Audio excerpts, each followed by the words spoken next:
భారీ వర్ష సూచన ఉందని చెప్పి వాతావరణ శాఖ అధికారులు చెప్తూ ఉన్నారు. సో అతి భారీ వర్షాలు కురిసే అవకాశం ఉందంటే తెలంగాణ వ్యాప్తంగా చూస్తే కనుక తెలంగాణలో ఈరోజు రంగారెడ్డి, ములుగు, భద్రాద్రి కొత్తగూడెం, ఖమ్మం, సూర్యాపేట, మహబూబాద్, జనగామ జిల్లాలో భారీ నుంచి అతి భారీ వర్షాలు కురిసే అవకాశం ఉంది. 40 నుంచి 50 కిలోమీటర్ల వేగంతో గాలులు కూడా వీచే అవకాశం ఉన్నట్టుగా వాతావరణ శాఖ అంచనా వేస్తోంది. ఎల్లో అలర్ట్ కూడా జారీ చేసింది.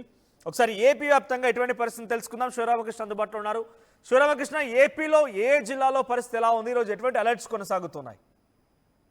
రాష్ట్రంలో భిన్న వాతావరణ పరిస్థితులు కొనసాగుతున్నాయి. కొన్ని ప్రాంతాల్లో ఎండ ఎక్కువగా ఉండగా మరికొన్ని ప్రాంతాల్లో వర్షాలు అయితే కురుస్తున్నాయి. శనివారం గన్నవరం, బాపట్ల, ఒంగోలు, కావలి, నెల్లూరు ఇతర ప్రాంతాల్లో అయితే గరిష్ట ఉష్ణోగ్రత 36 డిగ్రీలు పైగా నమోదైంది. అయితే వైఎస్ఆర్ కడప, కాకినాడ, చిత్తూరు జిల్లా, అంబేద్కర్ కోనసీమ జిల్లాలో వర్షాలు అయితే అత్యధికంగా పడ్డాయని చెప్పుకోవాలి. నిజంగా తెలంగాణ, ఏపీకి అయితే భారీ వర్ష సూచన ఉందని చెప్పి ఆల్రెడీ వాతావరణ శాఖ అయితే చెప్తున్నారు. 3 రోజుల పాటు అతి భారీ వర్షాలు కురిసే అవకాశం ఉంది.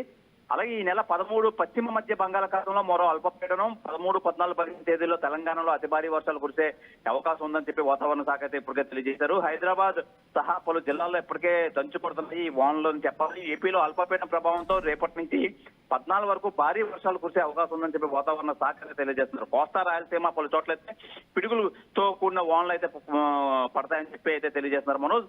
అయితే ప్రస్తుతానికైతే మటుకి రాష్ట్రంలో ఈ భిన్న వాతావరణ పరిస్థితులు ఉక్కపోత ఈ ఉత్తరాంధ్రలో అయితే కొనసాగుతున్నాయి. కొన్ని ప్రాంతాల్లో ఎండలు ఎక్కువగా, మరికొన్ని ప్రాంతాల్లో వర్షాలు అయితే కురుస్తున్నాయి. అక్కడ